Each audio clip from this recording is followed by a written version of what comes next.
thank you, Dr. Mullaney, and thank you for allowing us to use your facility. Just before we go ahead and get started, I also wanted to go over a few rules to start. Everyone will have an equal chance to ask a question. I will be pulling tickets at random from this spinner that will be here in just a short moment. Questions will only be addressed by me as the moderator and the congressman for the person whose ticket is called at that time. Please stand up and move to the aisle, and a staff member will come and find you. Only staff will be holding the microphone. Please also make sure to limit your question to 1 minute, please. There will be no flash photography, tripods, or camera stands, as well as no signs, whistles, noisemakers, or any kind, such as bullhorns or megaphones. And lastly, I would just like to remind everyone to be respectful of the attendees that are here today, staff, the moderator, and our congressman. The more decorum that we have, the more opportunity there will be to ask more questions. Thank you, and now I would like to introduce Congressman Lawler.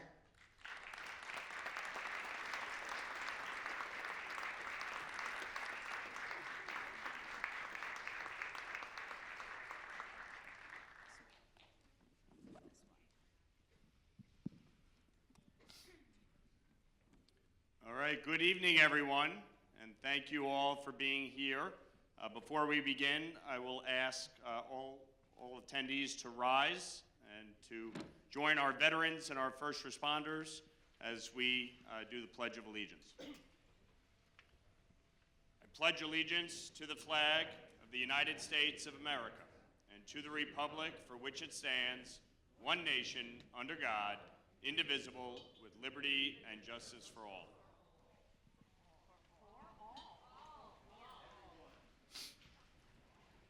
Well, again, thank you all for being here. As was mentioned, this is our 4th Rockland County Town Hall and my 13th overall since taking office in January of 2023, and look forward to a discussion tonight about the issues and trying to provide you with answers to your questions, and hopefully a respectful dialogue so that we can get through as many questions as possible. I am proud of the work that I've done in the 3 years that I have represented all of you in Congress. Since taking office, with the hard and dedicated work of my staff, we've closed over 8,000 constituent cases. In just over 3 years, we've brought back over $40 million to individuals with money that they are due, whether it be from the IRS, whether it be from Social Security, whether it be veterans benefits, et cetera. And that is the number one job, to make sure that we are representing everybody, to make sure that we are responding to the needs of our constituents. And I am proud of that work. I'm proud of the fact that I've been extremely accessible. I've attended thousands of events in district in my 3 years, and will continue to do so because I think that is paramount, to be present, to engage, even going into communities where they may not support me, may not vote for me, but you are equally part of the district. In addition, I'm proud of what we've been able to accomplish legislatively. I have passed a lot of bills through the House that have become law on major issues, from foreign policy to lifting the cap on salt. It was my number one promise. It was my number one promise, and I'm proud of the fact that we delivered on it. We got a 4x increase, a quadrupling of the salt cap from 10,000 to 40,000, and it takes effect immediately. So when you go to file your taxes this year, you're going to see a massive tax cut. The average New Yorker will see a $4,000 tax cut, in large measure because of the work that was done in the Working Families Tax Cut Bill. And mind you, that is not for the billionaires. That is for the working class, middle class families all across this state and country. Whether you talk about no tax on tips, no tax on overtime, lifting the SALT cap, doubling the standard deduction, expanding the child tax credit. These were all major wins that help working class and middle class families who have been suffocating under the cost of living here in New York State. We lead the nation in outmigration for a reason. It has nothing to do with the weather, though it is cold out right now, and everything to do with the high cost of living. People cannot afford to live here, and it's why I have focused extensively on key issues like housing. We are 8 million units underbuilt nationwide, and I sit on the Housing and Insurance Subcommittee, and I was proud of the work that we did just a few weeks ago to pass a major housing package focused on actually building more supply. At the end of the day, we have a supply and demand issue, and we see it here in the Hudson Valley. In Rockland County, the average home value went from $400,000 to $700,000 in 4 years. Most people, especially young people, cannot afford to live here, and that is a major challenge, and it's something that I'm focused on, along with energy and how we bring down the cost of energy prices. Gasoline, on average, is finally below $3 for the first time in 5 years. And that is a major step in the right direction, but there is more work to do. Our utility costs are through the roof here in New York, and that is directly attributable to many of the policies that have been put in place that have shut down nuclear power, that have blocked natural gas and pipelines, and required all-electric construction. That is why your utility costs have gone up astronomically in New York compared to other parts of the country, and we have to fix that. So there's a lot more to do at a federal level with permitting reform to start to increase domestic production of energy, and inclusive of that, all of the above. I want renewables. I want nuclear. I want natural gas. It is vital if we are going to be energy dominant. So there's a lot ahead, and I look forward to the discussion tonight. I know there's going to be a lot of focus on different topics, and look forward to answering your questions. So Ava is going to be drawing the tickets at random, as we have done every time. So I have no idea who's going to be picked or what you're going to ask, but I look forward to the conversation. All right, we'll go ahead and get started with the first question here.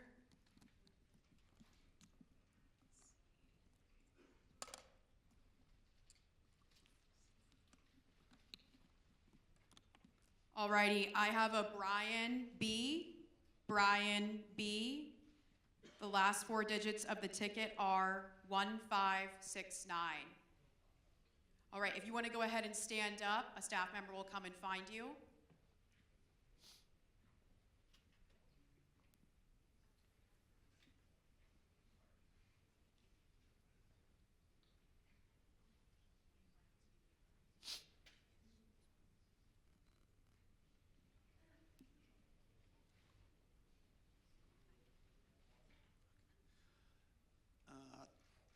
After Renee Good was killed by federal agents, before any investigation was done, J.D. Vance called her a domestic terrorist. Kristi Noem called her a domestic terrorist. Trump said she violently, willfully, and viciously ran over the ICE officer. After Alex Preddy was killed, Kristi Noem called him a domestic terrorist. Kash Patel suggested that he attacked federal agents. Greg Bovino stated that he wanted to massacre law enforcement. We know these are lies now. Should there be consequences for our federal government lying to justify the killing of American citizens?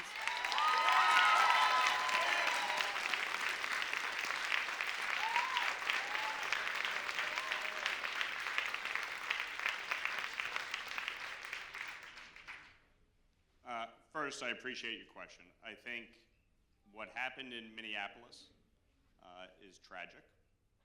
I believe it was entirely preventable. And I think a few things in relation to it. Number one, there needs to be a full and independent and transparent investigation with the cooperation of federal, state, and local officials.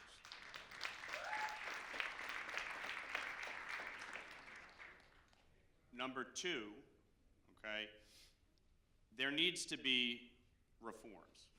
Now, I look at that in twofold. One, there are reforms in terms of the way ICE has operated.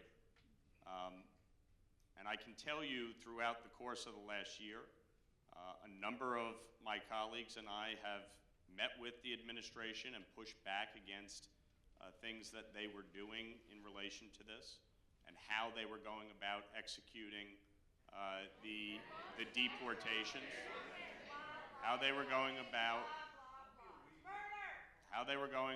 This is why, if we want to get somewhere, you need to allow an actual investigation, okay? And when you go, folks, can you let me answer the question? Thank you.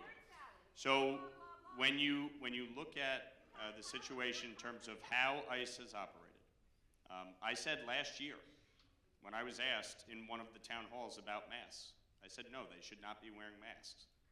And I think that is something that should be addressed. And we are going to be having negotiations over some of these issues in the next 2 weeks. With respect to what changes ICE is going to undertake. I think it was a positive step that the president sent Tom Homan and relieved Greg Bavino. And folks, Tom Homan has had a 40-year career. He was honored by President Obama for that career. And by the way, President Obama deported 3.5 million people, which is far more than President Trump. So if you're going to scream about the deportations under President Trump, you should be equally outraged.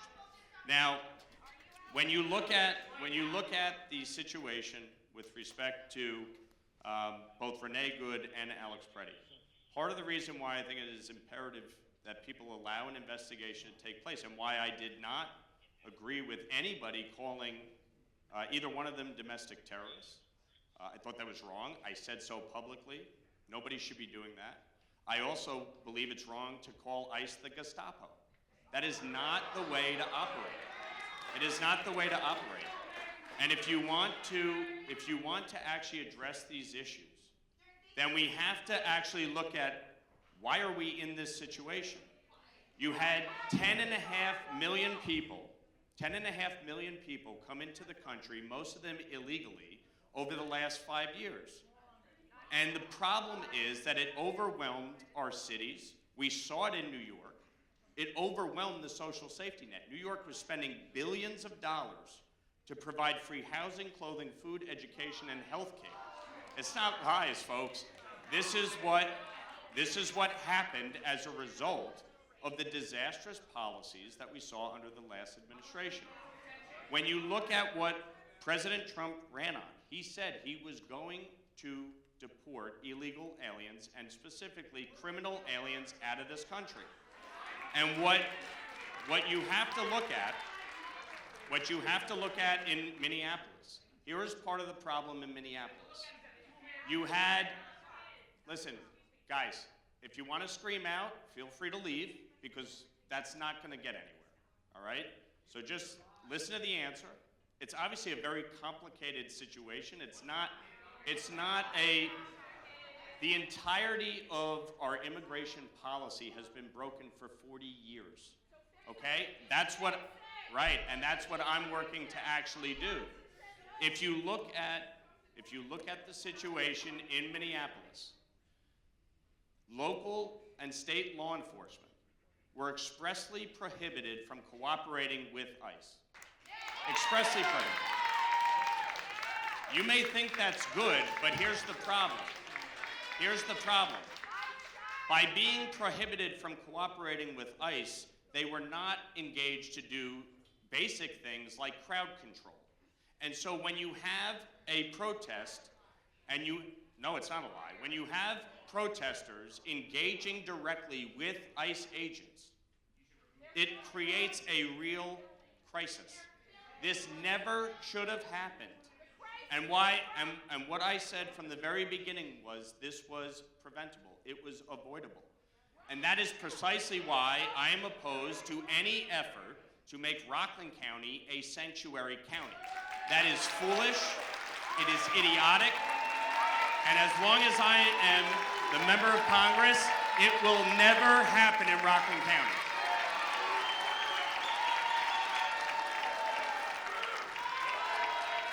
Just so you're very clear. So let's, how many of you want to make Rockland a sanctuary county? Yes, it is, Brooke. Yes, it is.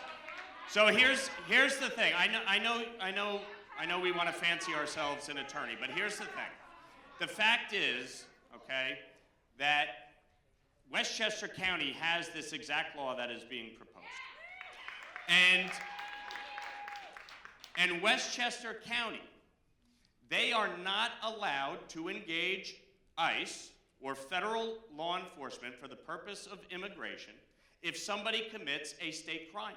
They're not allowed. They are not allowed. The only way they are allowed to engage ICE is if there is a federal judicial warrant. That is it. So for instance, when an individual commits a crime in Westchester County, and it is a felony state crime, Westchester County is not allowed, no they are not. No they're not. Actually understand the law, they are not. They are prohibited from doing so. And this is the fundamental problem. Trying to prevent law enforcement from doing their jobs and engaging with other law enforcement agencies is wrong. And I will not support it. I will not support it in the least. So if we want to address the challenges facing this country when it comes to immigration, there are a number of things we need to do. Number one, the border is effectively secured.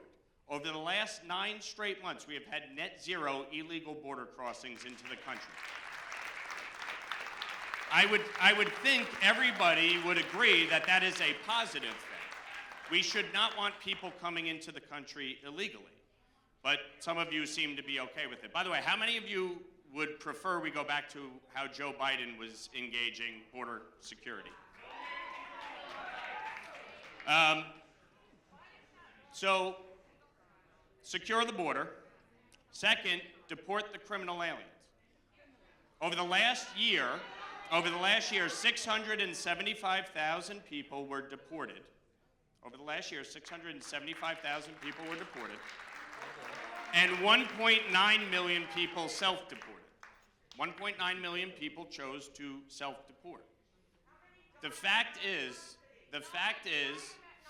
well, interesting question. Under President Obama, 113 people died while in custody. Not criminals, 113 people. Right, and that's what's fascinating.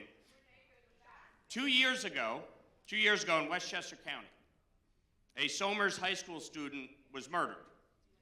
He was murdered by his mother's boyfriend, who was an illegal immigrant who was previously arrested in Westchester County, and they were not allowed to cooperate with ICE. This is the point. This is the fundamental problem. That's why you're going to have a full investigation. And if the investigation produces results that you want, then that individual will be prosecuted. But the fact is, I already said it, that calling the individuals a domestic terrorist was wrong. I said that. The agent had what? Well, every law enforcement officer has qualified immunity. Every law enforcement officer has qualified immunity. Every law enforcement officer has qualified immunity. And again, they have qualified immunity. I'm telling you what they have, which is qualified immunity, okay? So they have qualified immunity, all right? Nobody has absolute immunity, except of course, our elected officials that create the laws. Now, And that is a fundamental problem and something that I've actually tried to fight back against, because nobody should be immune from any type of penalty if they commit a crime. Now, the third part of this, listen, sir, this isn't a back and forth, all right? So if you can't control yourself, you're welcome to leave. The third part of this is to actually reform our immigration system. It has been broken for 40 years, okay? The last time immigration was reformed in the United States was 1986, and Ronald Reagan was president. I fundamentally believe that if you have been in this country 5, 10, 15, 20 years, and you have not committed a crime, and you are participating in the workforce, and your children or your grandchildren may be American citizens, we should create a legal pathway forward. That does not mean citizenship, but it does mean that they come out of the shadows and that they can participate in our economy and in our community without fear of being deported. And that is something that I believe we can get bipartisan support for. It's why I've been a co-lead on the Dignity Act for the last Congress and this Congress. There are over 30 bipartisan co-sponsors of this legislation because many of us do recognize there has to be a way to address some of the larger issues pertaining to immigration. But the fact is that for 40 years, the trust has been broken. The border was not secure. You had people who were committing crimes. You have sanctuary cities that refuse to cooperate. And you have an immigration system that isn't working. And so my objective is to actually address all of this in a reasonable and responsible way and to allow the law to work. If somebody comes into this country illegally, as we proceed forward, they should not be coming into this country. That is why the president has effectively secured the border. If somebody has committed a crime here, they should be deported. They should not be staying here. If somebody is here for 5, 10, 15, 20 years, we have to find a process forward. That's my objective. All right, we're going to go ahead and move on to the next question.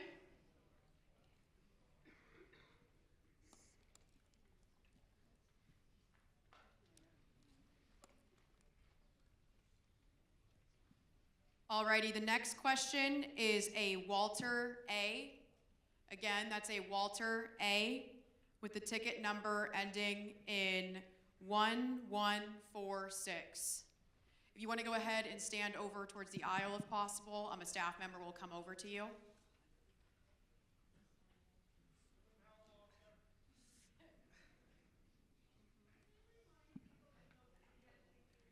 Yeah.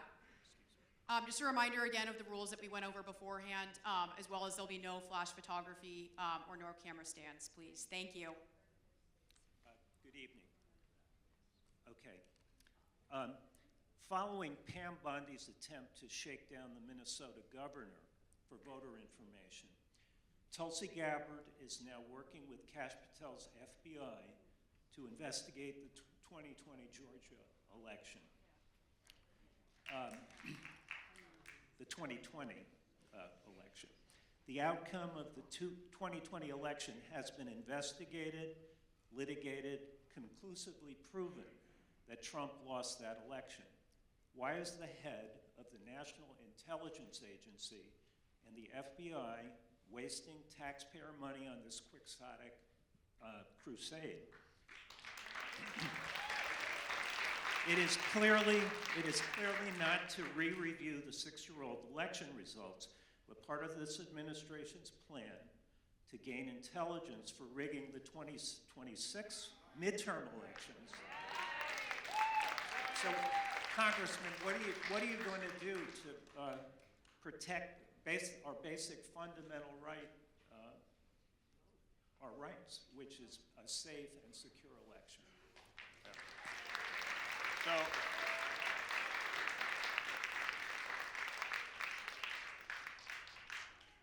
So first of all, I think talks of a rigged election, regardless of where they come from, are stupid. And the fact is, The fact is that Joe Biden won in 2020. I've said that repeatedly. And as far as I'm concerned, there's nothing further to investigate. The American people spoke in 2020 as they spoke in 2024, and much to the chagrin of some of you in this room, Donald Trump is the president.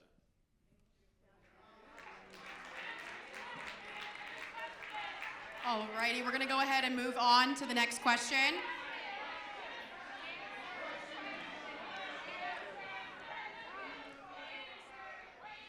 Look, if you want to know, I'll give you more information as to elections. Here, I believe in voter ID. I believe in requiring proof of citizenship to vote. I don't believe in ranked choice voting and think it should be banned. And I think same-day voter registration should be banned. All righty, we're going to go ahead and move on to the next question, please. And just a reminder that the more decorum that we have, the more opportunity that everyone will have to ask a question. All right, the next question, I have a Susan W. Again, that's a Susan W. with the ticket number ending in 1005. It looks like she's standing over here to the right towards the upper back.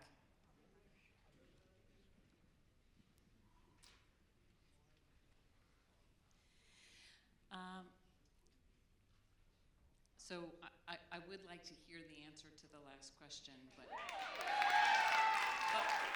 I answered it, whether you like my answer or not.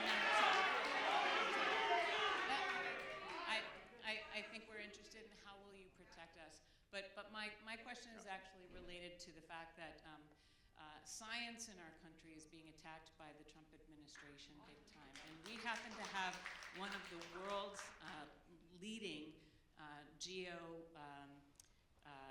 geological scientific institutes in the Lamont Doherty Institute that's over in Palisades, and it's absolutely an international treasure.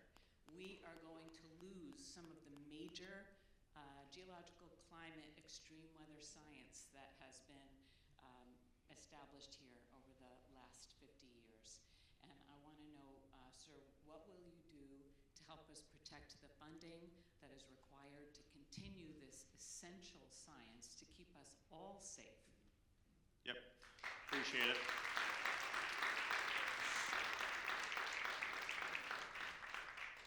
So throughout the last year, obviously there's been a lot of back and forth with respect to federal funding for various agencies, departments, and programs that impact institutions, impact states, et cetera, across the country. Throughout that process, whether it be decisions being made by the administration through their departments, or whether it be through the appropriations process in Congress, I and a number of my colleagues have fought back against many of these proposed cuts. And on some of them we've been successful, and on others we have not been, in terms of being able to ensure the funding. When you look at the appropriations package that there's been a lot of back and forth over the last 2 weeks, we're going to vote on this week and hopefully finalize, we were able to bring back, for instance, NIH funding back to the appropriate levels, cancer funding, cancer research funding back to the appropriate levels. And so that is the process that we are undertaking. This was a bipartisan negotiation through the Appropriations Committee.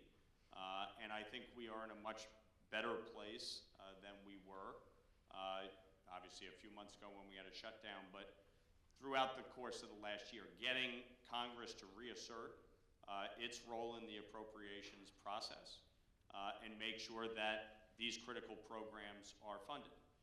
As far as Lamont Doherty goes, number one, I support Lamont Doherty, always have. I think it's an invaluable institution in our community and certainly in our state. I've visited, I've toured, and seen the great work that they do there.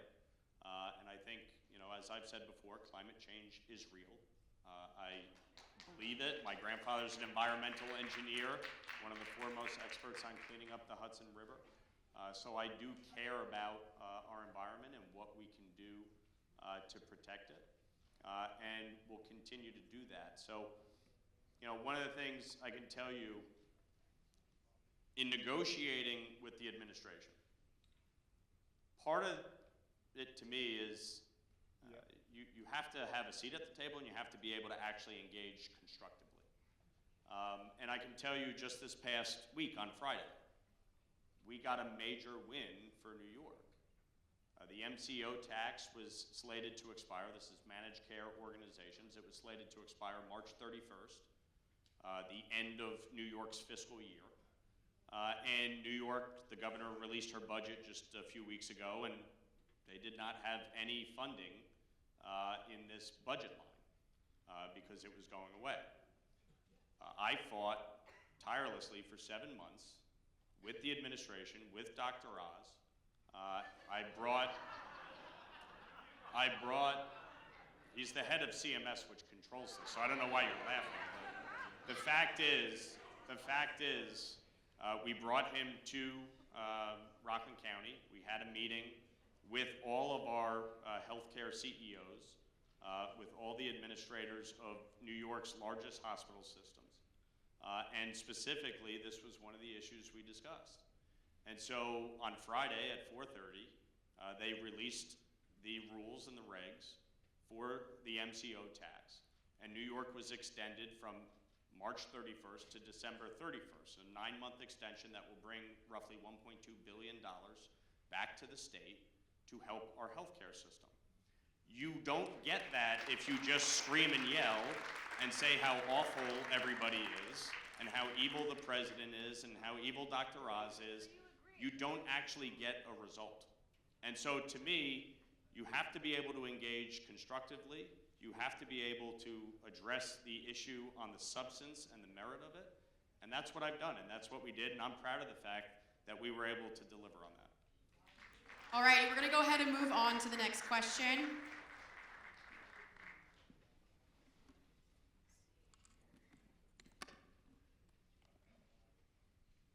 Okay, I have a David L. Ticket number is 1071.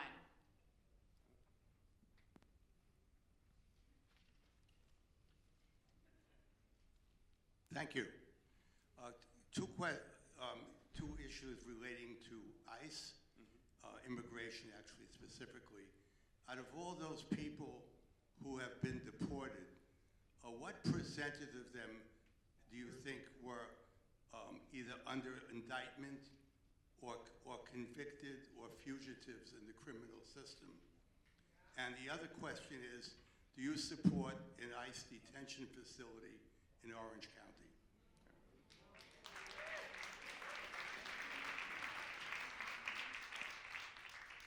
So from the estimates given by DHS, it's roughly 70%.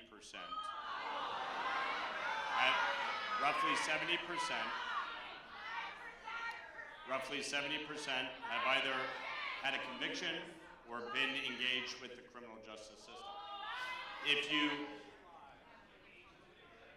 Roughly 70%. With respect to the facility that's being proposed in Chester and Orange County, no, I'm not in favor of that being there.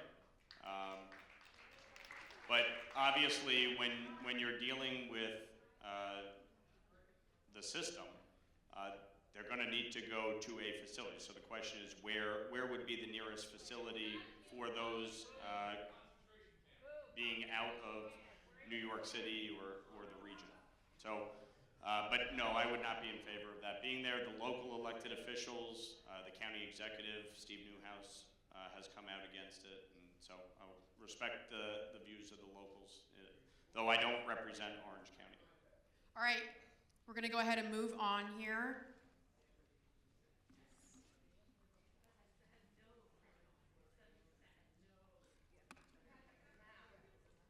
All righty, the next question, do we have a Blair S. Again, that's a Blair S, and the ticket number is 1209.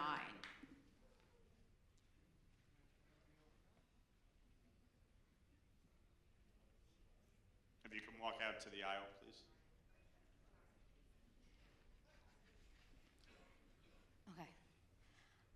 Congressman, you stated that you oppose absolute immunity because no official is above the law. If that's the case, how do you reconcile that principle with supporting a president who has been convicted by a jury of his peers? Does a conviction not represent the very accountability you say you support?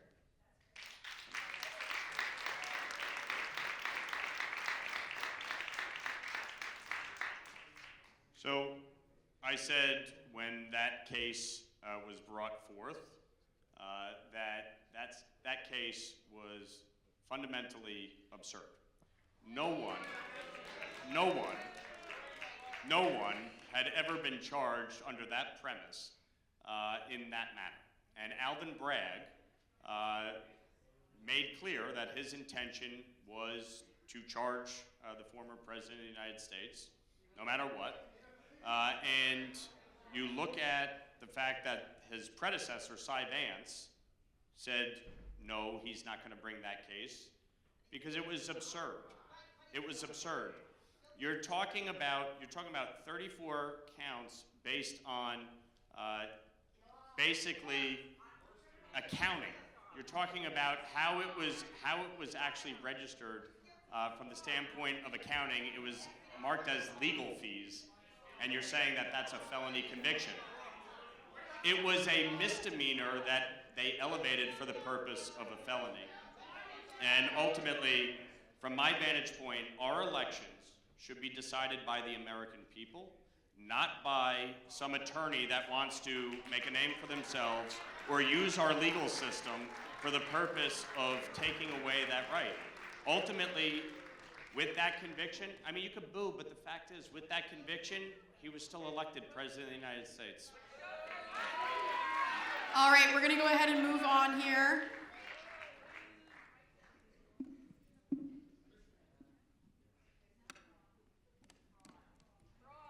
All right, I have Jeanette L. or Janet L. The ticket number ends in 1133. She'll be right up in just 1 second here. I have watched your comments on the current administration and your support for ICE and your inability to criticize ICE for murder and for kidnapping children. My question for you, what is your line? What is the line that you won't cross? What can Trump do that you will say that's wrong? So,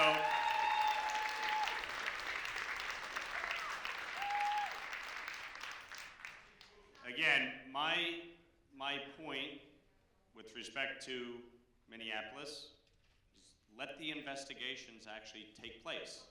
You've all clearly prejudged everything. You all know better than the people on the ground. Folks, please make sure we give him a chance to answer the question, But please. the fact is, like for instance, the 5-year-old boy that was detained, that father left his child. He ran away from his child.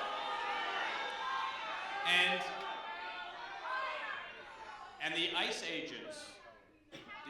agents were actually protecting the child. I know there's some inconvenient facts. I know inconvenient facts upset you. But it's important to actually allow for these investigations to take place, number one. Number two, during the Biden administration, we saw 300,000 children get lost. Where was your outrage for the 300,000 children? Why were you not upset about the 300,000 kids that went missing? Now, as far as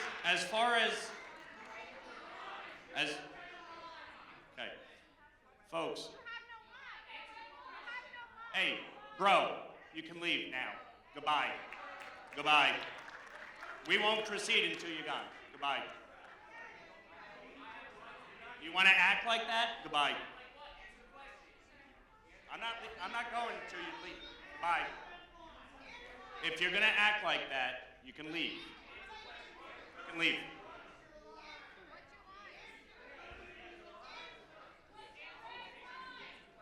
Feel free to leave.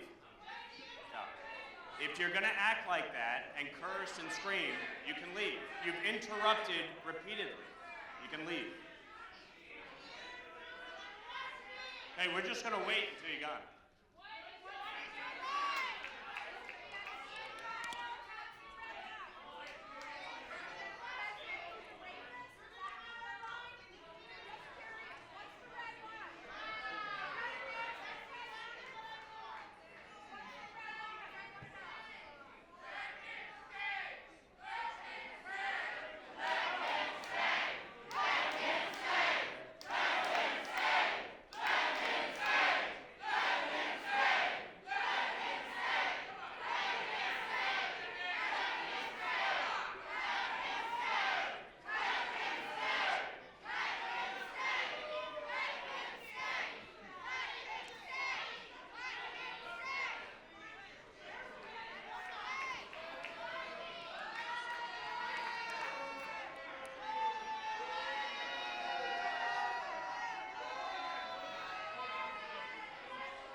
Folks, again, with the video recording, there's some people in the audience who are not comfortable with being recorded. Please refrain from recording.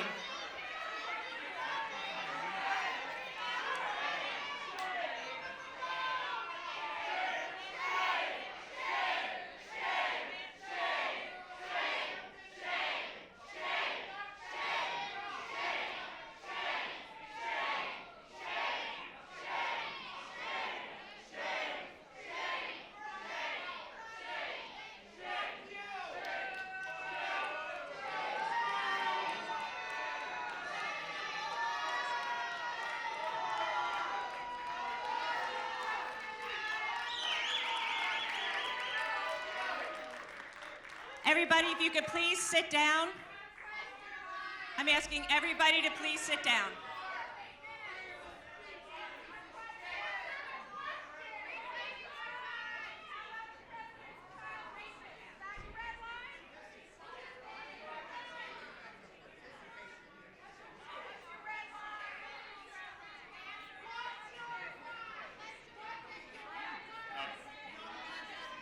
You're a real tough guy over there.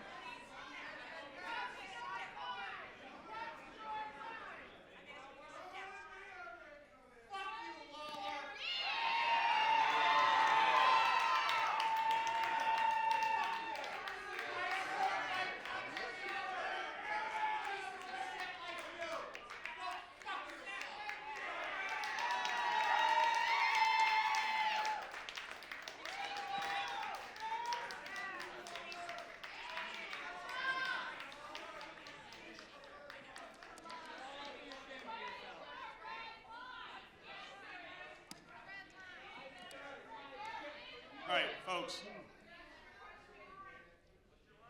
Folks. If you actually want to have a constructive dialogue, then stop. If you just want to scream and yell for 2 hours, than scream and yell for 2 hours. As far as the president goes and his administration, I have spoken out where I disagree with them. I have voted in favor of legislation where I support what is being done. When there is an issue that is of concern, I speak out. Now, many of you don't like the president. We all know that, we get that. Many of you think no matter what he does, he's wrong. No matter what he does, he's wrong in your mind. And that's okay. That's your right, that's your prerogative. But guess what? More than half the country doesn't agree with you that everything he does is wrong. And the fact is,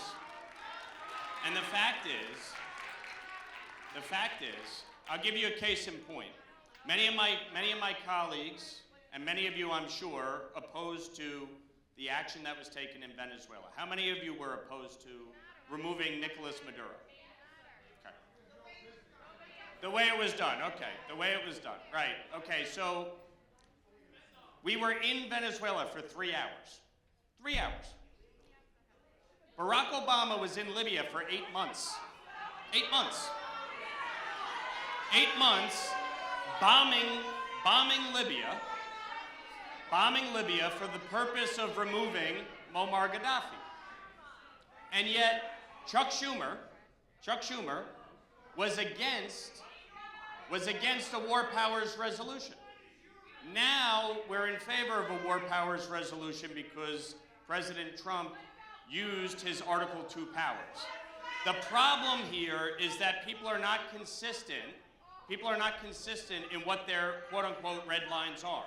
The red lines that some of you want answers on, you don't hold other presidents to that standard. So if you actually want to have a constructive conversation about what it is that the administration is doing on a given issue, fine. Where I have disagreed with them, for instance, on Ukraine, I have pushed back against the administration's posture on Ukraine. I fully support Ukraine. Vladimir Putin is a vile dictator and thug, and not someone that we should be supporting in any way. I have pushed back on, when it comes to, for instance, immigration.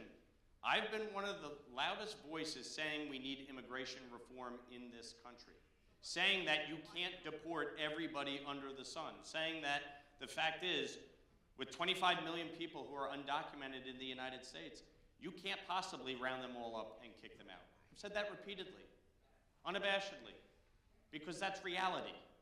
And so when you look at these dynamics, the ACA, here's another example, okay? The ACA Enhanced Premium Tax Credit was slated to expire at the end of last year. I worked from the time the government shutdown ended. From the time the government shutdown ended, there was a group of us that negotiated in good faith, to actually come up with a bipartisan agreement. The administration was against moving forward on extending the enhanced premium tax credit. I signed the discharge petition when we couldn't get when we couldn't get the bipartisan agreement, to come to the floor. And so I signed the discharge petition and we forced a vote, and we got a vote and the bill over to the Senate. The Senate is still negotiating. Right now, I've been dealing with the senators for weeks over this because they're still negotiating to come to an agreement so that we can actually address the issue of the enhanced premium tax credit, which applies to about 7% of the country, which means 93% are impacted by the cost. 93% of the country is impacted by healthcare costs that have nothing to do with the enhanced premium tax credit. But when you look at Obamacare and the Affordable Care Act, as I've said many times, it hasn't actually solved the issue. Healthcare costs in America have gone up 96% nationwide. 96% in the 15 years that it's been in effect. So it hasn't actually done the thing that everybody said it would do, which is reduce healthcare costs. That is a fundamental thing that we have to fix. It is correct. So when you look at these issues, when I disagree, I will say it. Where I agree, I will also say it. I'm not going to just scream and yell, Orange Man bad, because some of you don't like him. That's the fundamental problem here. Many of you don't actually want a real honest dialogue. You just want to scream about him without understanding how to get anywhere on it. Alrighty, we're gonna go ahead and move on to the next question here.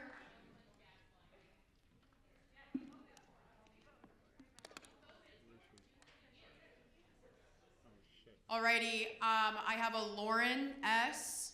It's a Lauren S. with the ticket number 1524.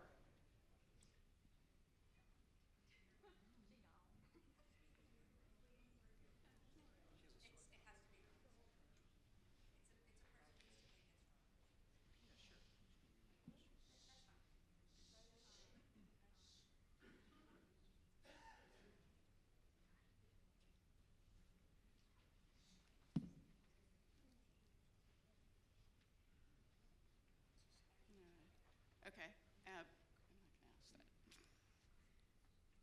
How do you feel about invading Greenland?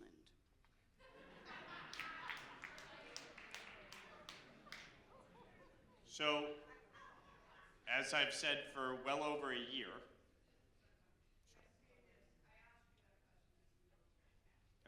thank you.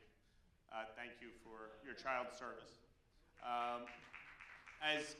As I've said for well over a year, because the issue of Greenland came up a year ago. This didn't just come up a few weeks ago. It was a year ago when the president brought this up. I said then, and I say now, I am against any military force, invasion, whatever you want to call it. I would be against any use of military force for the purpose of taking Greenland, period. When I look at the dynamic of NATO, and I look at the dynamic of the Arctic region, there is a strategic importance of Greenland that has been understood for decades. The US military is already there. We already have a military base there. NATO has military bases there. Obviously, there are strategic arms that are there for good reason. And especially during the Cold War and in the aftermath of it, there makes a lot of important strategic sense for why we are there. If you look at the dynamics right now, and the alliance between China, Russia, Iran, Venezuela, North Korea, there is greater strategic importance to an enhanced presence on Greenland today than there was 5, 10 years ago. The president is right to raise the issue. I don't like the way that it has been approached in terms of the rhetoric, and I certainly, again, the threat of military force, I have said publicly and privately, is off the table. Ultimately, I do think there will be a negotiation with Denmark, with Greenland, with our NATO allies that will result in greater US military presence and cooperation and NATO presence on Greenland. If you look just a few weeks ago, the oil tanker that was seized off the coast of Iceland, that came from Iran to Venezuela and was headed to Russia. That is what we are trying to unwind. Foreign policy, and I can tell you, serving on the Foreign Affairs Committee and being chair of the Middle East and North Africa Subcommittee, foreign policy is not in a silo. It's not in a vacuum. All of these things are interconnected, and what goes on in one part of the world impacts another. The president was right, for instance, a year ago when he raised the issue of the Panama Canal. The fact that China was in control of the very canal that we built, that we lost lives, American blood and treasure was lost building the Panama Canal. But the fact is that is a vital artery to our trade. And what the president was able to do was you had BlackRock step in and purchase the 2 ports so that China is no longer in control of the ports. That is a positive step forward, and I support that. I support figuring out a way to strengthen our military capabilities, including in the Arctic, and so that's my focus when it comes to Greenland.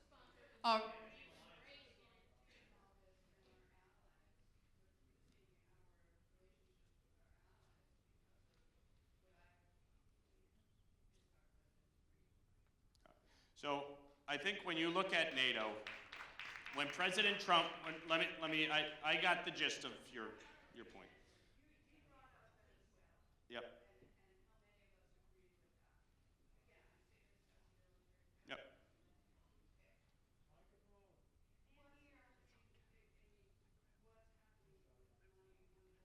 From the oil? Yeah. Okay, I'll explain that.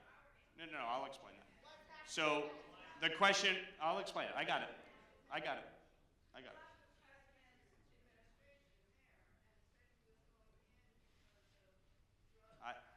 I got it. Yep. Yep. So I didn't agree with the pardon of the Honduran president. I think that was wrong. When it comes to, let me take our NATO allies first, and then I'll go to Venezuela. So with respect to our NATO allies, if you look at President Trump's first term, he came in, a lot of them obviously did not know how to deal with him, how to respond to him. They weren't sure based on what he was asking for with respect to increasing the percentage of their military investment as a percentage of their GDP. He wanted them to actually meet the 2% threshold that NATO required.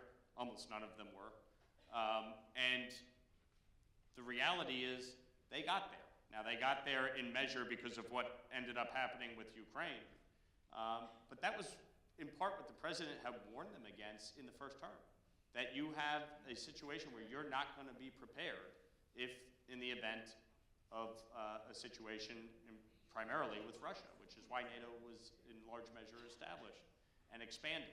And so when you look at that dynamic, he now has them up to 5%.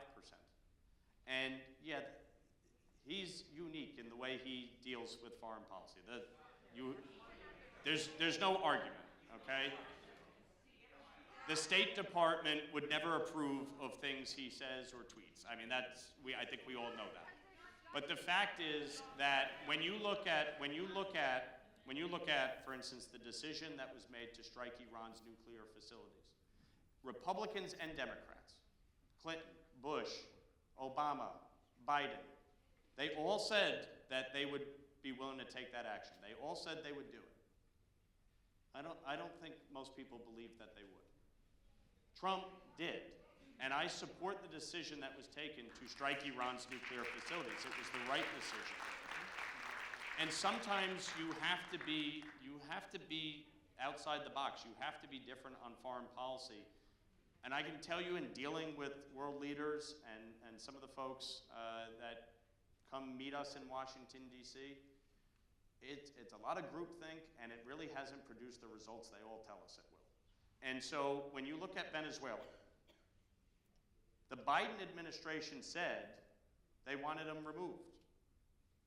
They put a bounty on his head, a $25 million bounty on his head to get rid of Nicolas Maduro because he was illegitimate. He was not elected. He lost. And in fact, during Trump's first term, Biden and others were attacking Trump for not removing him.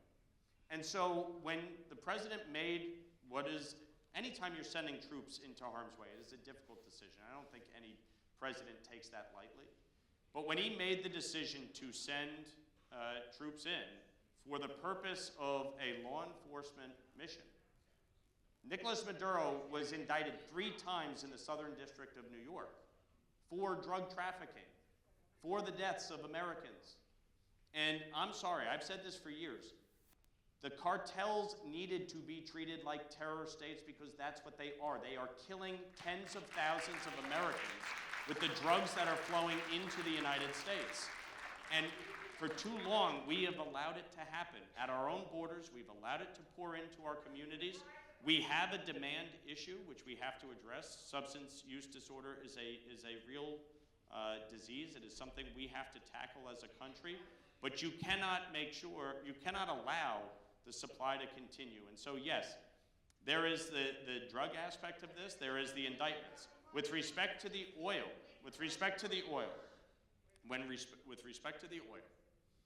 the U.S. oil companies are what helped build the Venezuelan oil system. And it was the U.S. oil companies primarily that were able to refine the crude oil. Over the last 20 years, obviously, Venezuela went in a hard socialist direction under Hugo Chavez and then Nicolas Maduro. And their economy is in total disarray. And the people of Venezuela, unlike, let's say, in Iran, the people of Venezuela are almost in complete agreement about wanting to go back to a democracy and a capitalist society. And so what the president did with the oil was very specific. They were broke. They did not have money to meet payroll. And the U.S. sanctions on their oil would not allow them to be sold on the open market. And so what the president did is he allowed the Venezuelan oil to be sold at market price. It was primarily purchased by U.S. oil companies. But the money goes to the Venezuelan people. It goes to the government. It goes to the government for the purpose Folks, please of remain funding, from shouting. for the purpose of funding their government in the interim. The objective here is to get a free and fair election in short order. I met with Maria Machado just 2 weeks ago. We had a great meeting of the Foreign Affairs Committee. She will be a phenomenal president, and we want to get them to that point. All righty, we're going to go ahead and move on to the next question here.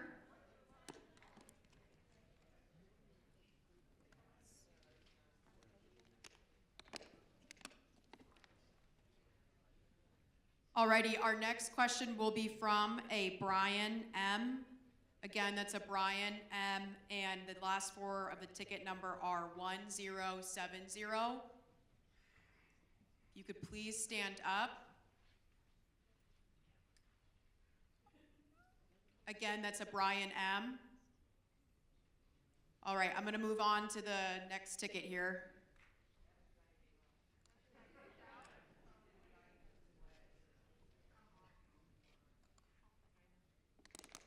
Alrighty, I have a Daniel S.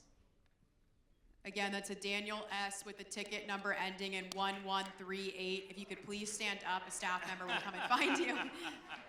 See, if you were just a little patient, you would have got called on. Okay, thank you, Representative Lawler, for this opportunity. I noticed that you celebrate Black History Month. I've seen it on your site, and I just wonder how the Republican Party seems to have a disproportionate amount of white supremacists and white nationalists as well, and who are currently trying to erase Black history through book bans and recreating museum exhibits. And I just wonder how you reconcile that.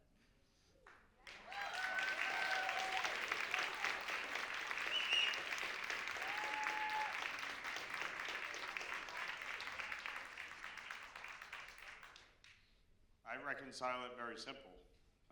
Number one, I'm against white nationalism and white supremacy. I am against hatred and bigotry and racism of any kind. And from my vantage point, you know, I'm fortunate to represent a very diverse district, and a district of different viewpoints, different needs, different ethnic and racial backgrounds. 19% of my district, for instance, is Latino. It's the fastest growing population in the Hudson Valley. When you look at the different communities, we are blessed. We have, you know, the second largest Haitian diaspora per capita in the country. And so I think it's incumbent on us individually and collectively as elected officials, as our parties, our respective parties, to treat everybody with respect, with decency, with dignity, and to make sure that when there is hatred of any kind, or bigotry, or discrimination, that we call it out and we root it out. And so when you look at our history as a country, when you look at our history as a country, Who said slavery is funny? She did. She started laughing. It's not, yeah. Slavery obviously is not funny, and it is vile part of our history. It is something that, as a country, I've always believed you teach the good, the bad, the ugly, and you actually fix what is wrong. You fix what is wrong, and continue to work to make our country a more perfect union. Folks, please stop arguing with each other. Work to make our country a more perfect union. All right, gonna spin it here.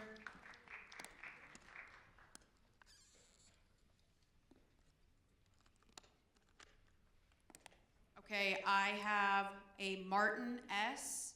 Again, that's a Martin S with the ticket number ending in 1151.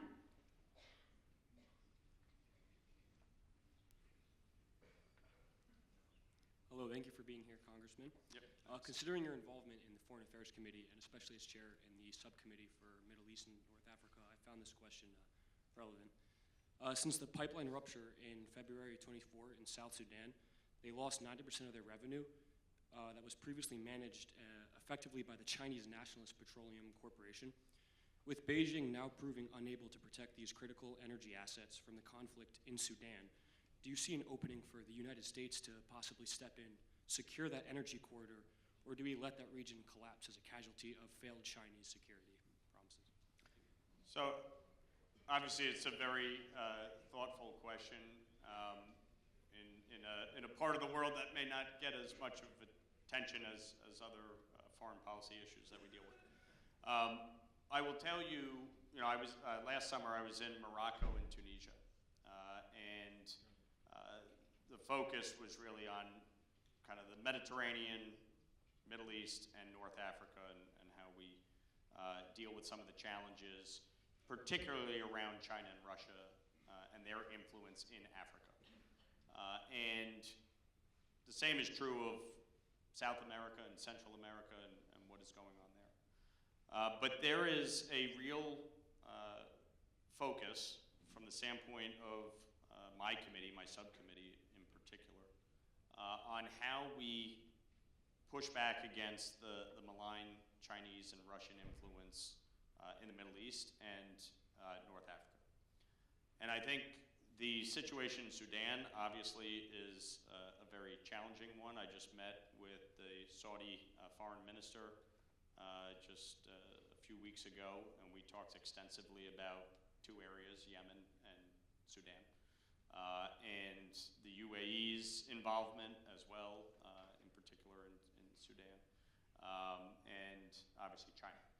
So I do think there's opportunities for greater U.S. involvement in the region. I think, the two areas where I think our government historically has failed over the last few decades has been Africa and South and Central America. We've allowed the Western Hemisphere to devolve. You look at, the countries, whether it be Venezuela or Colombia in particular, but even, challenges with Brazil. I mean, the ties between Brazil and Russia and China have been very strong. You look at, obviously, the cartels that have overrun countries like Mexico. This has been a big challenge. If you look in Africa, there's been real problems throughout the continent. It's the fastest growing continent in the world. And over the next decade, the growth in Africa is going to be significant. So I do think we need to have greater presence there. Whether or not we are the right person in this moment to intercede, I don't know. I think part of this is continuing to work through some of the other issues that we're dealing with in the region and working with our partners. It's why, a big part of my focus has been on addressing peace and stability throughout the Middle East. We want, obviously, the conflict in Gaza to come to an end. The president was able to negotiate a ceasefire to get all of the hostages out. We now have the next phase where we're focused on the peace board and actually getting our Arab partners, in particular Saudi Arabia, Qatar, UAE, Bahrain, Egypt, Jordan, to really take on some of the responsibility for Gaza and for the West Bank, because if we can get a more stable government that is not militarized, then there's a greater chance for success here and normalization between Arab states and Israel, which really is paramount and will trickle down into other parts of the region, including in North Africa, where you have significant Muslim populations around the Horn. So, good question. All right, we're going to go ahead and move on here.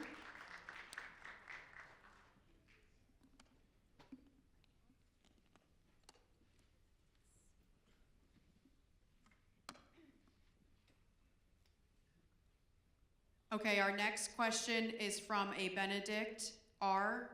Again, that's a Benedict R with the ticket number 1535.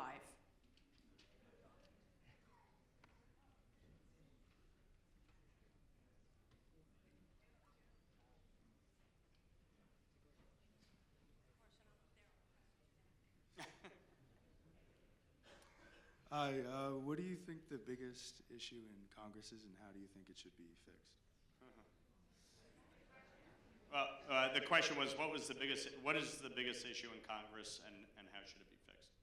I think there's a lot of issues that need to be tackled. To me, some of the major issues that I'm focused on are housing, healthcare, energy, and immigration.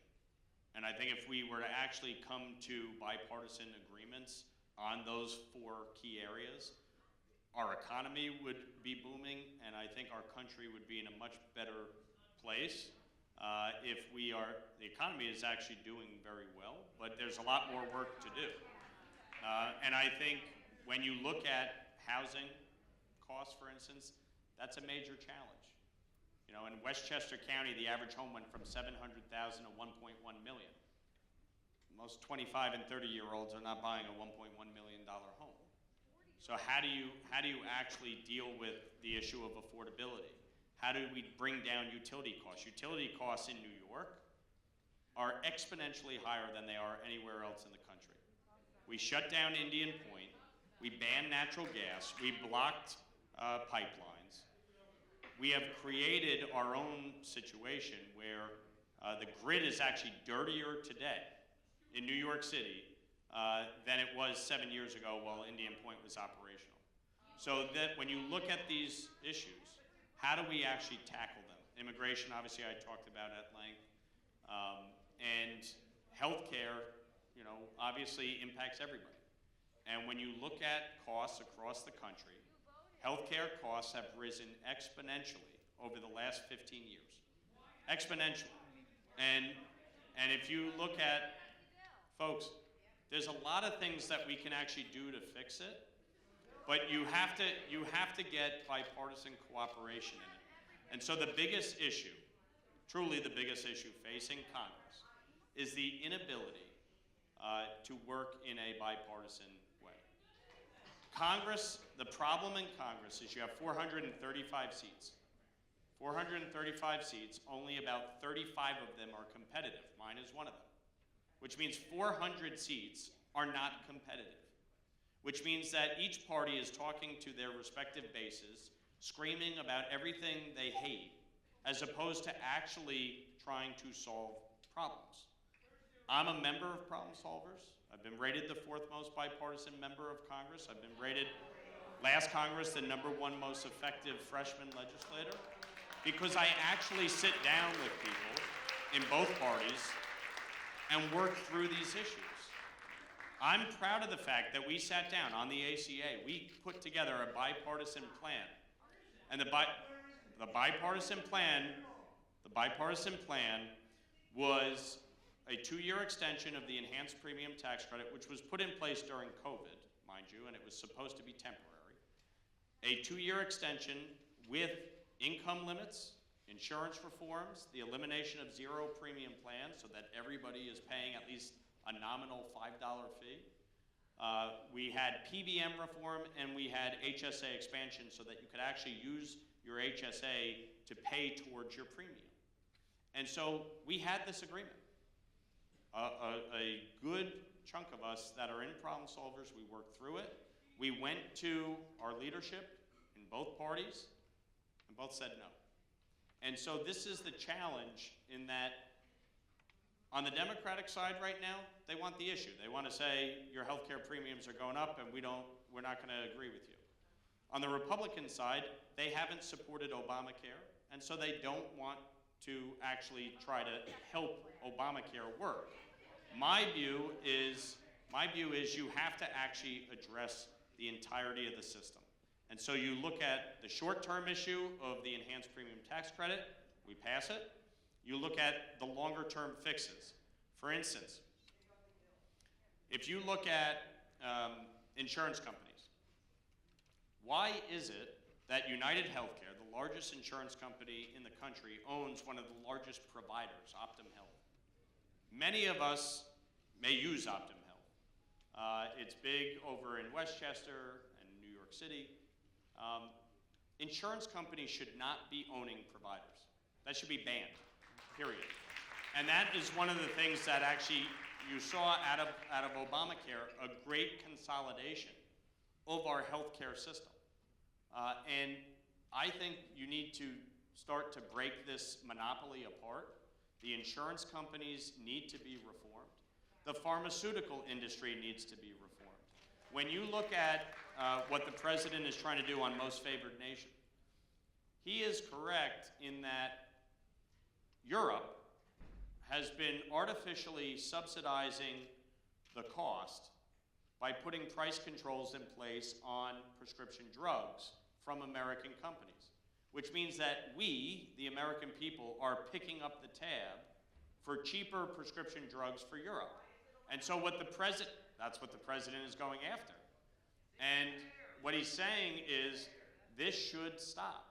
We should not be paying all the way up here while Europe and the rest of the world are paying down here. And so going after the pharmaceutical industry, to me, is important. When you look at insurance, associated health plans, if you're a small business owner, you may have 10, 20 employees. You can't buy insurance at a reasonable rate.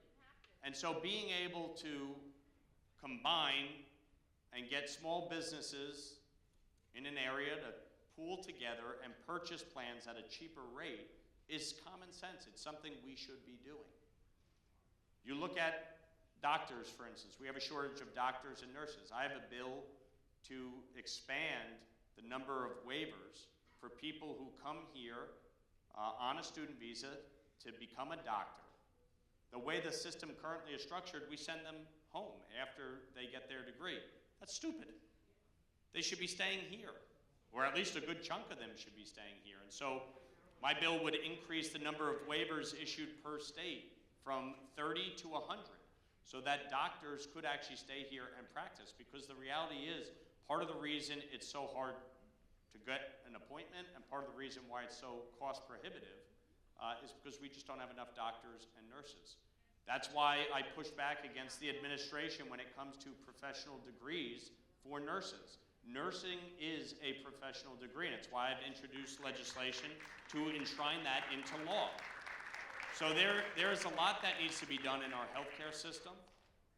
But honestly, if we had greater bipartisan cooperation, if we had more districts that were competitive, you can get more people who are actually trying to work across the aisle instead of people just screaming at each other for 365 days a year. Okay, we're going to go ahead and move on to the next question here.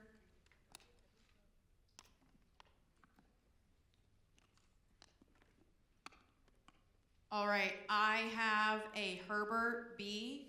Again, that's a Herbert B with the ticket number 1077. If you could please stand up and a staff member will come and find you. All right, I'm going once for Herbert B here. If not, I'm going to go ahead and move on. All right.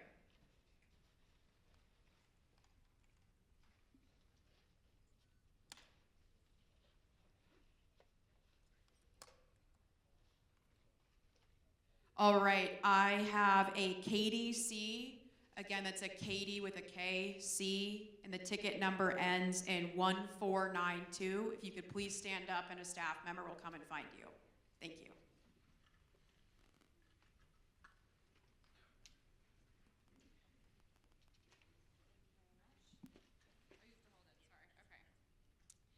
So earlier you were, I just want to say for the record, unable to draw that red line that everyone was asking you for. I'm going to ask you a different question, and I'm going to ask you to really answer my question, okay? I'm not asking if Donald Trump will try to run for a third term. I'm asking if he decides to do so. Let's say he decides to break the law and try to run for a third term because he likes to joke about it. What would your response to that be? What will you do to stop it? Because we can't have a third term as a president. And I'm not saying will he do it, will he not, because he's joked about it a lot. If he does, what would you do? Yeah. So it's a fair question. I don't support him running for a third term. The Constitution is very clear about that, and I would oppose any effort to do that. The fact is, he is precluded under the Constitution from doing that. I think he knows that. He's acknowledged that, and obviously, we know he enjoys to get a rise out of many people, but the fact is, he's not running for a third term. All right.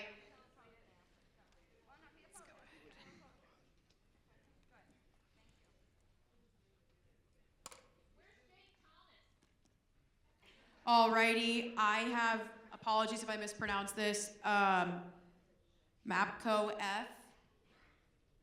The ticket number is ending in 1017. Marco, sorry, I read it as a P.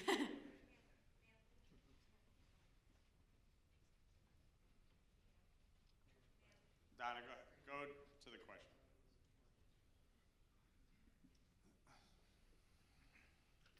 All right, thank you. First off, First off, Congressman, thank you for coming here.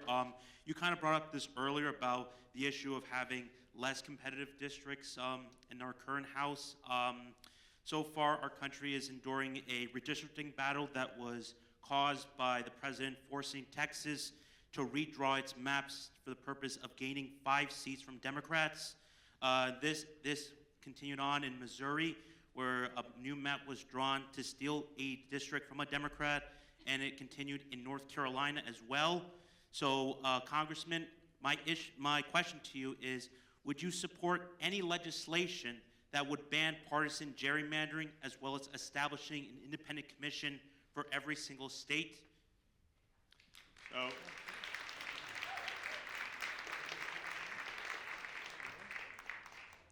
I have very loudly and very clearly been opposed to partisan gerrymandering.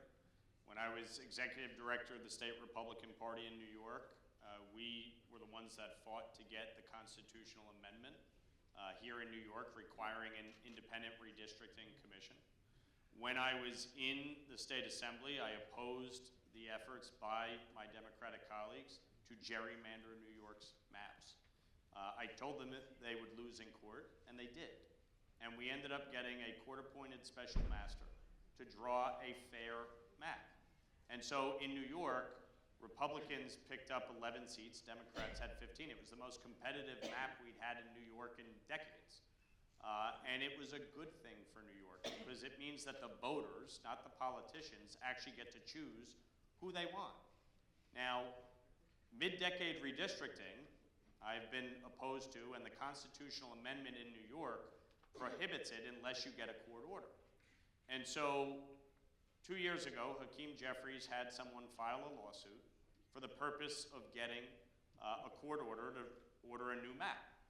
And ultimately, they stacked the Court of Appeals. They went after the chief judge. They installed someone else. They added a new judge, then made her recuse herself and put a judge from New York City to serve on this one case who had already ruled on the case at a lower court.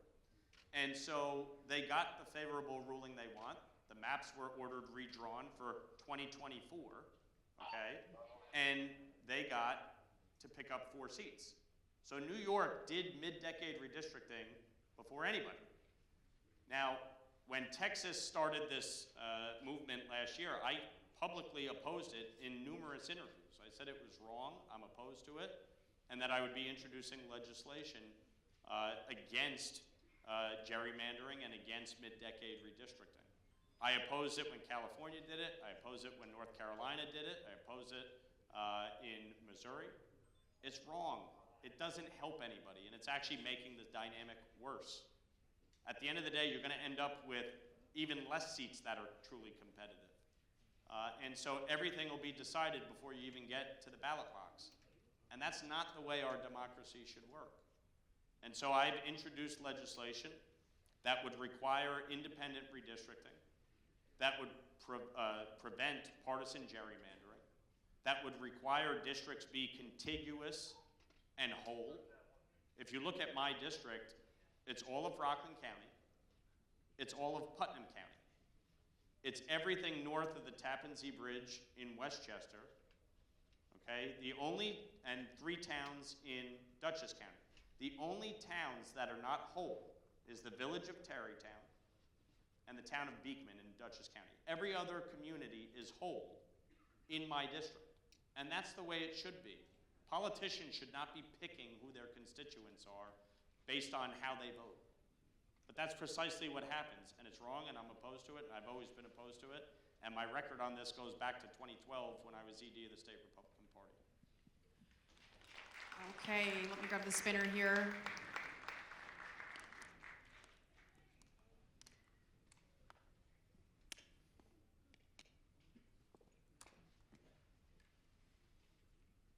All right, I have a Ryan S.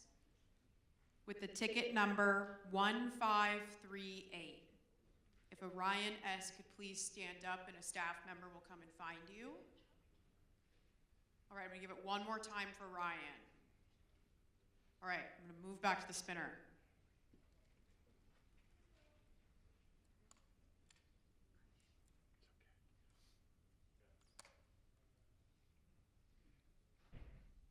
Okay, I have Marinda P. Again, that's Marinda P. I'll also read the last 4 digits, 1240. One last time for Marinda. Okay, I'm gonna move on again.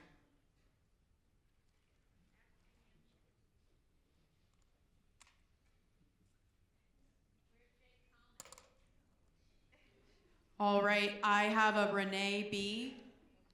A Renee B with the ticket number 1144.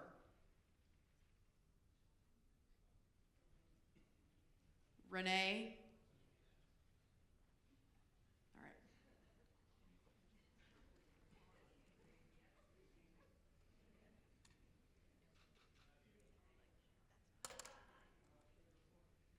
All right, I have a Laser P.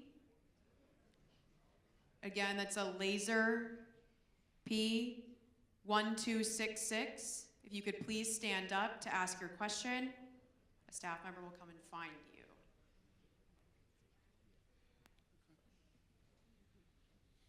First of all, thank you so much for everything that you do for our community.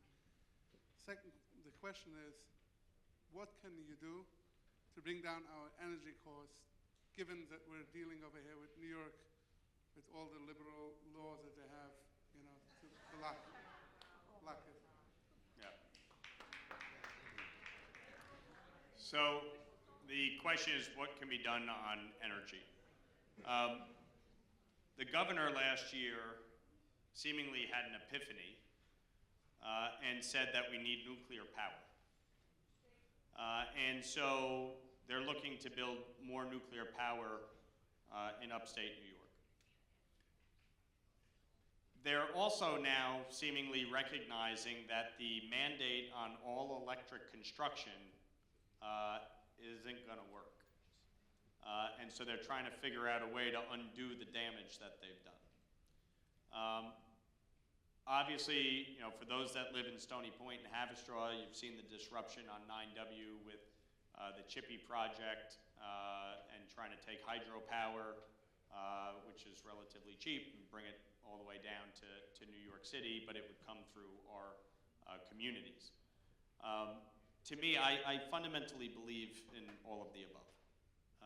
I'm opposed to the efforts to try and ban windmills and solar. The fact is, windmills and solar in the immediate are the fastest way to generate power and get those projects online in comparison to building new pipelines or power plants. So you need to have that as part of the equation when we're looking at how to actually generate the level of electricity and power that we need. But we need nuclear and we need natural gas. The state needs to lift its ban on natural gas. It needs to stop blocking pipelines. This is part of the reason why we need an overhaul of the NEPA process at the federal level when it comes to some of these environmental reviews. And my Democratic colleagues agree because, for years they relied on this to block the projects they don't like, but now it's actually blocking the things that they do like and realize this doesn't work. We need to actually have reform at the federal level when it comes to this process. And so that you're not duplicating the process between federal and state as well, which is also part of the problem. But you need to increase domestic production. We need to fix the transmission capabilities. Our transmission lines are severely outdated. You need to increase pipeline capacity. So there's a lot that needs to be done. But I really was flabbergasted by Andrea Stewart-Cousins and some of my Democratic colleagues in Westchester holding a press conference about utility costs, screaming about the PSC approving rate hikes. The rate hikes are tied to the CLCPA and the disastrous policies that they've enacted. The rate hikes are so that the utility companies can actually implement the stuff that they want them to do. Now, if we want to actually fix costs, that means you have to look at the policies that are not working. So when the governor says, ooh, gee, we need nuclear, well, you probably should have thought about that 7 years ago. When the governor says, ooh, gee, I don't think the all-electric construction is going to work, yeah, I told you that in debate. When the electric vehicle mandate that everybody is so hot to trot about, it's just not realistic. It's not realistic. Yes, in New York, I voted against it when it passed. In New York, they have, by 2035, a requirement for all electric vehicles. That's stupid. If the free market gets us there, great. Let the free market determine that. But to try and mandate that on every single person, to try and mandate all electric conversion, the average homeowner is going to cost them anywhere between $35,000 and $50,000 to convert their home to electric. And meanwhile, electric costs in a winter like this go through the roof. And I'm sorry, a heat pump ain't going to do it. You need gas. So we have to be realistic about how to actually tackle our energy costs. At the federal level, we are doing that. We are plowing ahead with increased domestic production of energy, with permitting reform. New York State needs to get its house in order and start changing the laws because it cannot continue like this. And the fact is that New York's energy costs are higher than anywhere else in the world, in the country, and our gasoline costs are significantly higher. The average price is below $3. That ain't in New York, it ain't in California, and for good reason, because of the policies that have been enacted at a state level. All right.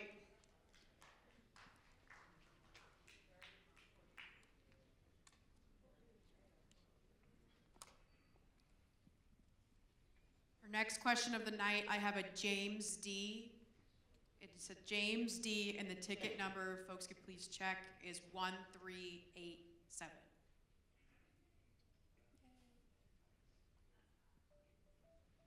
All right, it looks like he's standing up over here to the left.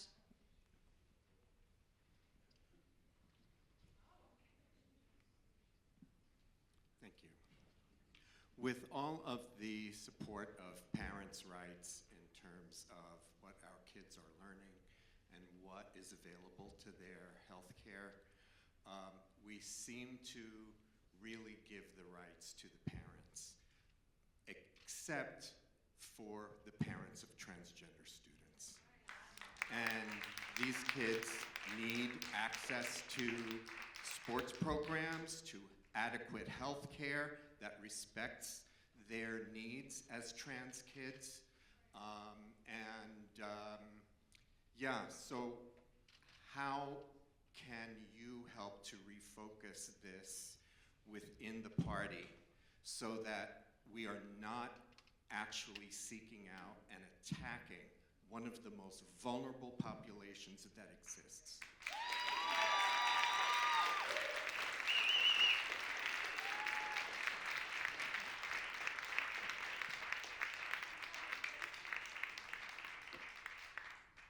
So when it comes to children, this to me has been kind of the focal point of a lot of the conversation. And you know, I have had numerous conversations with people in this room like Brooke and others, advocates, parents of trans children, and tried to work through these issues. In my first term, I supported the Parents' Bill of Rights, but I ended up voting no, and I voted no because of amendments that were added that would have, in my opinion, put a target on a child's back by requiring that the school district inform every parent about that particular child's circumstance. And I fundamentally just don't believe that is the way to address what is a sensitive issue. You're dealing with a child. Right, wrong, whatever your belief is about this particular issue, you're still dealing with a child. Or in the case of an adult, a person. And I, for one, I honestly don't love this issue, and I don't love talking about it because I don't want anybody to feel targeted or be the target of discrimination. What I also think, however, is that it is very complex. And I don't believe that there should be a surgery for a child under the age of 18.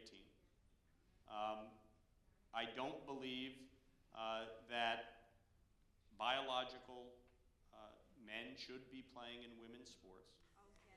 I don't believe that they should be utilizing the same locker rooms. We have had so many people come to Congress on this issue. And so we have heard the gambit. And I will tell you, just a few weeks ago, we had legislation, and I got attacked by the right, saying that I'm in favor of mutilating children.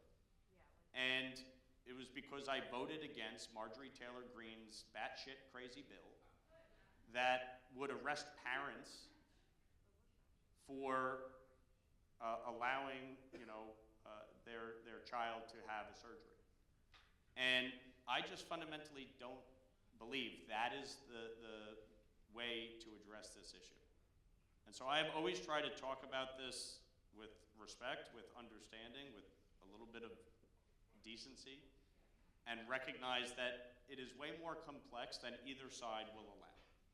And there are real life consequences to this. The fact is that suicide rates among trans youth are exponentially higher than the average child. And my view on this is, and it's part of the reason why, for instance, when the Department of Health and Human Services was gutting the suicide hotline and preventing LGBTQ services, I pushed back against that because it's wrong. It's wrong. And so you try to look at these issues based on the facts, based on the information, not the emotion of it on either side of it, because I think we do a disservice when we're trying to deal with these issues. And, you know, I've said previously, you know, I don't believe that federal dollars should be used for the purpose of surgery. And so, for instance, I did vote in favor of that legislation. And so, to me, this is finding that path, that balance on it, but always trying to show respect and dignity and decency to those that may be in this circumstance. Okay, we are going to go ahead and proceed with our last question of the night here.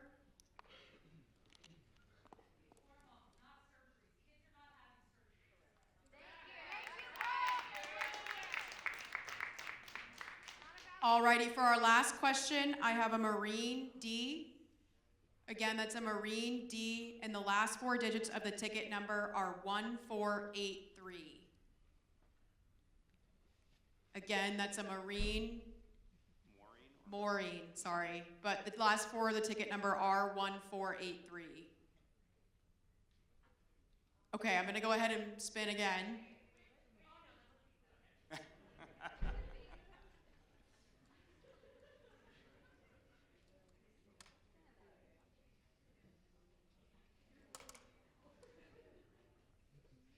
Alrighty, I have a Nick L.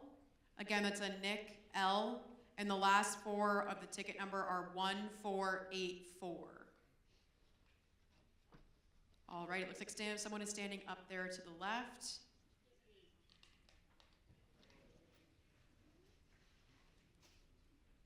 Thank you, Congressman Lawler, and thank you for having this forum where issues can be discussed openly and answered. Whether or not people like the answer, I appreciate you doing this.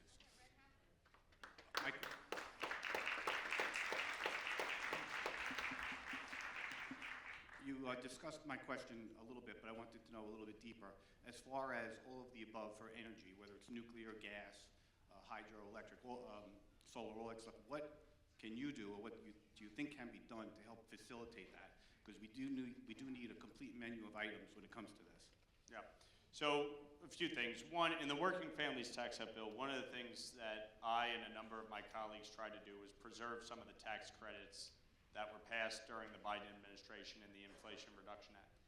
And we were able to preserve some we were not able to preserve. But the objective is to help facilitate generation. And if you look at where we are with AI, where we are with quantum computing, data centers, this all requires a lot of energy. And you look at, you know, the CHIPS Act, which I had supported.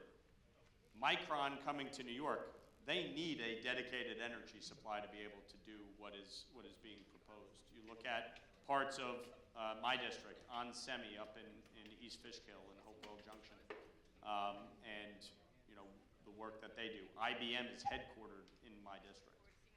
So we need energy production, which means you need solar, you need wind, you need nuclear. And you know, I met with a number of folks about the small modular nuclear reactors to actually start generating more nuclear power, which is the cleanest form of energy. And so we want... Folks, if people could please remain proper decorum for the last question, not only so that everyone can hear it in the audience, but especially so that the person who asked the question can hear the congressman answer it. Thank you. So we want to increase production. And from a federal level, the fastest way to do that is to actually get permitting reform. And I've been in a number of working groups. The Energy and Commerce Committee has been focused heavily on this. Natural Resource Committee has been focused on this. We are trying to get a permitting reform package through Congress this term so that we can actually start to make it easier across the country to build energy projects, including renewables. That's vital, and that is really at Congress's control. And so that is the number one thing that we can do to really start to make progress there. But I think, you know, states like New York need to actually recognize that some of these policies have hurt our ability to be competitive to attract business and manufacturing to our state, because the energy costs in New York are exponentially higher than they are around the rest of the country. So that is something that we have to tackle. All right, thank you all for coming tonight.